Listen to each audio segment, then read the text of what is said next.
Dear listeners, please note that this episode was recorded prior to the government appointing two election commissioners on March 14th, 2024. This is the In Focus podcast from The Hindu.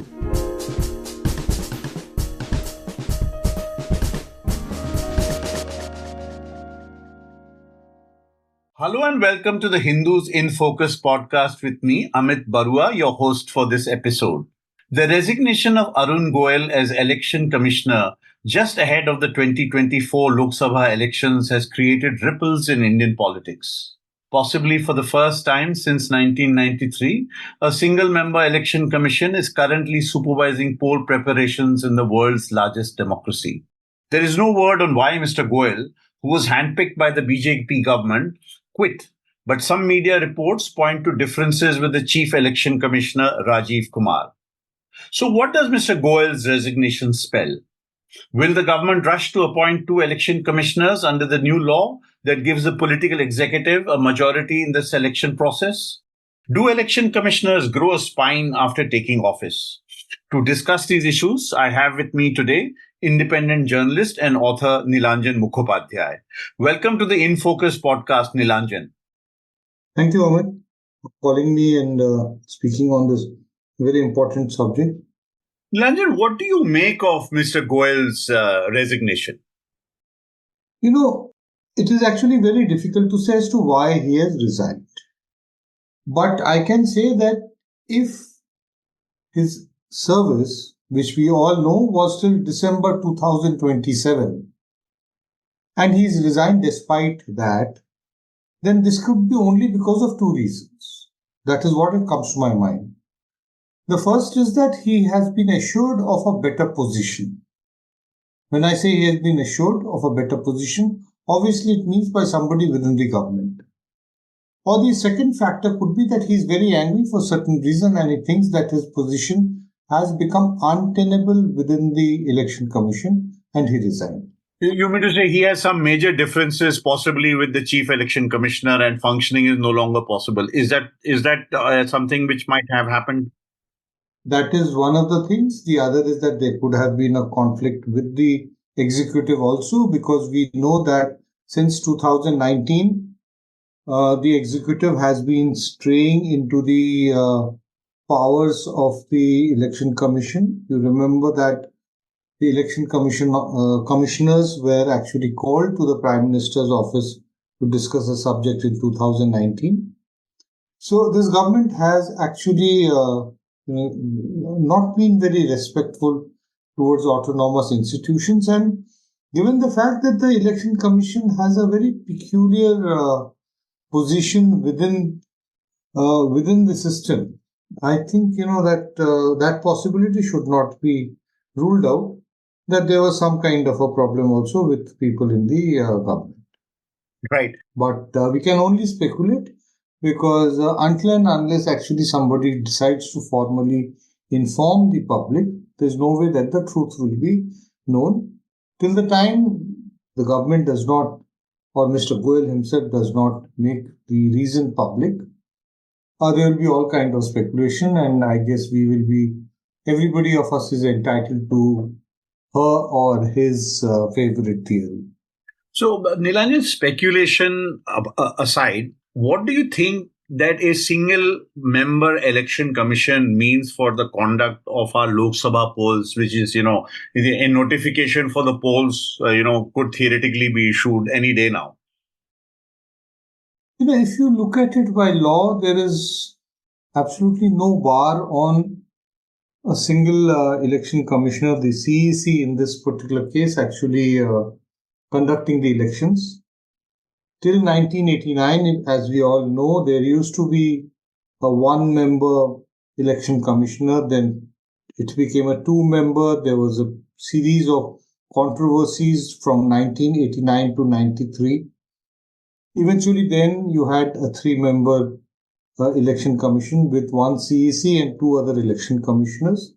So it has been there. There have been several occasions where the issue of unanimous functioning has come into a major discussion, because it has become very clear that there are wide divergences within the Election Commission. Somehow or the other, the Election Commission, as far as the top is concerned, there have been several occasions where there have been differences. But, the Election Commission is, if you study it very deeply, is structurally a very well organized and structured institution. And the institution has its own way of actually preparing for elections, which is done in a very routine and a regular manner. And the people who work in the Election Commission, who have been there for much longer period than what the election commissioners are, they are essentially appointed after retiring from government service and then till the time that they are 65. But there are others who have actually spent decades in the Election Commission, and you can always sense if you interact with them, that I've had the fortune to have interacted with some people within the Election Commission. There's a tremendous amount of pride in the fact that we are the ones who decide, who supervise India's fate, in the sense that we are the ones who actually decides that who is eligible, who is not eligible, which election is fair, which is not fair. So that pride is there. And it is very important for this pride to survive. So I can only hope that the government goes about appointing the two vacancies in a fairly transparent manner, and ensuring that there is no dissent from the member from the opposition, that is Mr. Adhir Ranjan Chaudhary. He has asked that before the meeting, let the shortlist which is being prepared by the search committee, which by law has to be followed, it should be circulated. And I think that is a very fair demand. Now, if this also becomes just the way that the Kovind committee, which was appointed in September last for the One Nation, One Poll, a special committee was appointed. So he also asked that without terms of reference, how can I be asked to become a member of the committee? So he didn't eventually join the committee.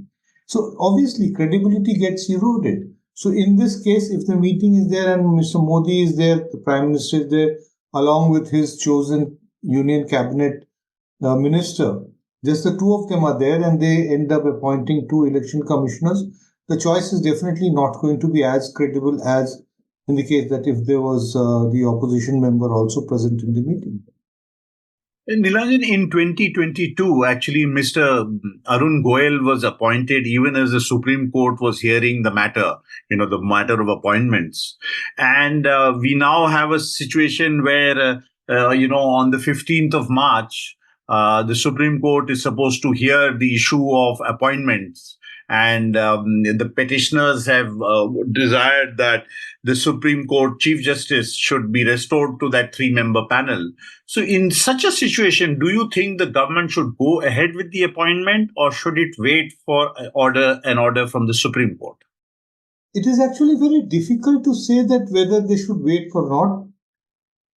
I would say that possibly, given the fact that it is on the 15th, they should not make the appointments prior to the 15th. They should go to the hearing with an open mind. They should state their case and listen to what the petitioners have to say. And but also the fact is that this cannot go on endlessly. That the Supreme Court did give a ruling which was changed by a law which was passed by the government and by Parliament.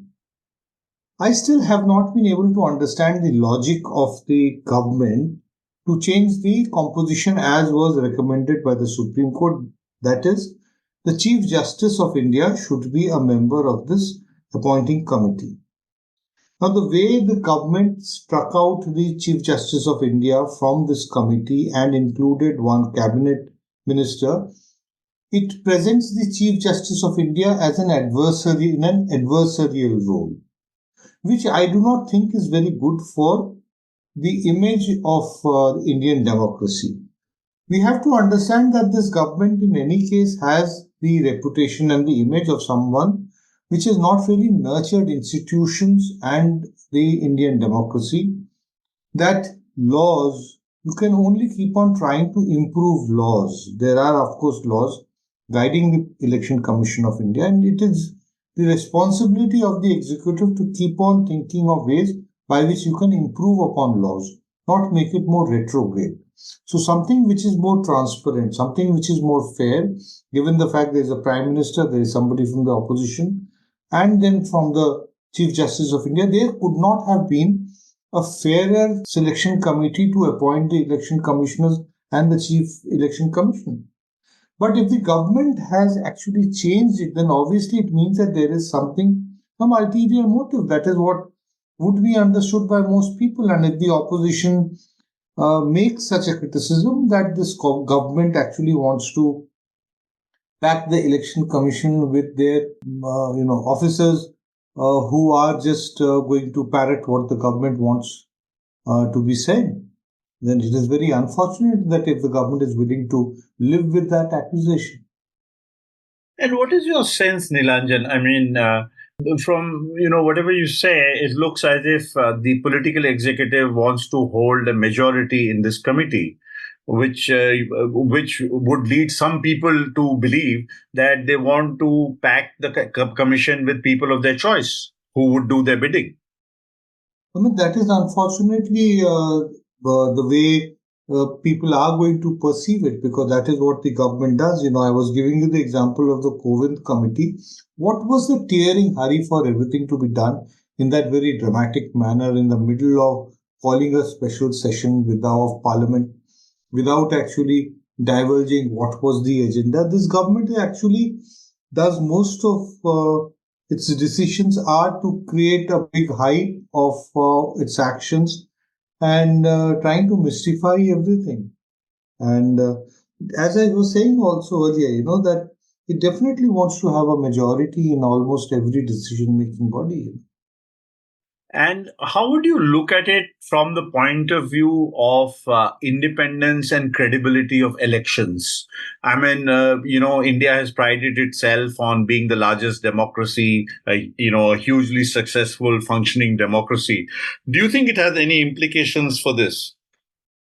I find it a huge paradox, Amit, that on one hand, you have the government of India taking immense pride in the fact that the Election Commission of India is invited by several nations to come and train their personnel, train their officers to hold free and fair elections. Yet on the other side, we are undermining our own electoral process.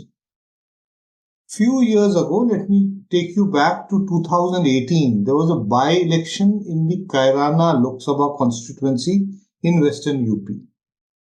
There were allegations that the returning officer did some kind of jamming of the EVMs at that point. There was an investigation, the details of which we need not actually go into, but that returning officer, after investigations by the Election Commission, was debarred for the entire career from doing any electoral, from being assigned to any electoral duty. If there has been a subsequent review of the decision, that is a separate matter, but at that point, that decision was made. So what image, Amit, would that decision have conveyed to the world outside? That the NDA government, National Democratic Alliance government, appointed a returning officer for the election, who was also the district magistrate of Saharanpur, and he was accused of bungling during the by-elections, and several booths there were repolls there ordered because there was allegation that the EVMs had been tampered with. So this paradox has to be removed and can be done only by the government and by no one else. Nilanjan, we also have, the Supreme Court's two orders on, the electoral bonds issue and, asking for many details to be made public. Strangely, the Election Commission itself has been rather silent on this matter. Election Commission has been silent on that matter because the Election Commission would come into play only after the State Bank of India submits the details as to who donated these bonds.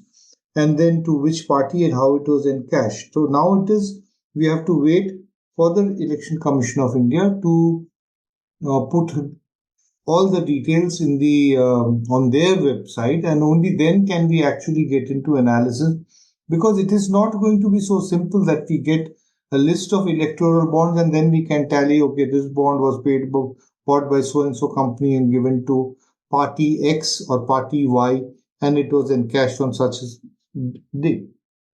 So all the petitioners who have done after the data comes up, is put up in the public domain, I think they will have a lot of work to do to be able to draw conjectures if we have to get anywhere close to understand that which are the various companies or individuals who have made very large and substantial donations to various political parties, and how it is all distributed between them. That is known in terms of the basic, that which party got how many bonds valued at how much. But in terms of that, who are the people who bought these bonds, some information would be available, but it will be in the realm of conjecture and speculation. No, the question that actually I wanted to pose to you, Nilanjan, was that from the point of view of transparency, I mean, these are, of course, details. And as you rightly point out, some details will be out, some may not be known, and so on and so forth. But in terms of transparency, the whole principle of the electoral bond, that the citizen doesn't have the right to know, where the funding is coming from. On that issue, the Election Commission has also been silent. No, it has been silent because the Election Commission in the last 10 years, has become more tilted towards the executive, towards the political leadership of the country, towards the ruling party. It is definitely not as neutral as it used to be prior to 2014. So given the fact that the neutrality is suspect, and we are even, actually we can start listing out instances, where petitions were made to the Election Commission that such and such has made a speech, which violates the model code of conduct, but no action has been taken against them. Everybody knows that what happened to the Election Commission, Mr. Ashok Lavasa. It is all very well known and part of recent history. It's only very recently that after his tenure got over with the World Bank that he has started making his position known publicly by writing articles here and there. But I do not know whether he is as yet willing to speak about the reason as to why he resigned from the Election Commission, and then what really transpired. Why did the government get behind his family members, putting all kinds of investigative agencies to examine what they were up to? So obviously this ploy of using investigative agencies is something which this government has used, not just against their political opposition, but also against officers, who they want to fall in line. So, Nilanjan, so as we head, into Lok Sabha 2024, what would be the few benchmarks that you would like to see as far as the independent functioning of the Election Commission is concerned? To begin with, the Election Commissioner per se and the Chief Election Commissioner are the signing authorities of the detailed schedule. So the government should not get unduly worried about filling up these vacancies in some manner or the other. It should go through the entire process of transparency. While the electoral process is done, there is a certain time schedule which has to be stuck to, because Parliament has to be, the new Parliament has to be convened, a new government has to be put in place, the budget has to be presented. There are all kinds of constitutional necessities. So whichever dates, possibly the dates, by now the Election Commission of India would have possibly also zeroed in on maybe 2 or maximum 3 days on which they are going to have the official announcement to declare the schedule. So that should go on as per schedule. There should not be any disturbance. While the government not sitting on appointing the 2 election commissions, but they should go about it in a very transparent manner. If Adhir Ranjan Chaudhary has asked for the shortlist, then it should be prepared and provided to him, and then a meeting should be held. He may disagree at the moment and be willing to file a dissenting note, it should be recorded in the records of the meeting, and the announcement should be made. Whatever the Supreme Court decides on the 15th, the government must follow it and not immediately in a very knee-jerk manner challenge it. So I think that is the first thing which has to be done. The second is that the government has to ensure, the election commission, not the government, sorry, the election commission has to ensure throughout the entire electoral process that campaigning is in the spirit of within the model code of conduct. There are no violations and there are no allegations of favoritism towards the ruling party and its allies like in the previous elections, most importantly in 2019 and various other state elections also which have happened. That should not be repeated. So we should actually have an electoral process which is seen to somewhat restore the neutrality of the election commission and the election commissioners. They cannot be seen to be tilting towards the ruling party in any circumstances. So I think that is something which we expect the election commission to do. Well, Nilanjan Mukhopadyay, thank you so much for your views on these key issues. And as elections approach, these benchmarks will prove important. Thank you so much for talking to the Hindus in Focus podcast, Nilanjan. Thank you, Amit. It was a pleasure speaking with you after a long time. Thank you.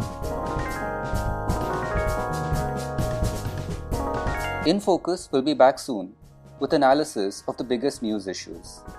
In the meantime, you can find our podcast on Spotify, Apple Podcasts, Stitcher, and other platforms. Just search for In Focus by The Hindu. We'll see you soon.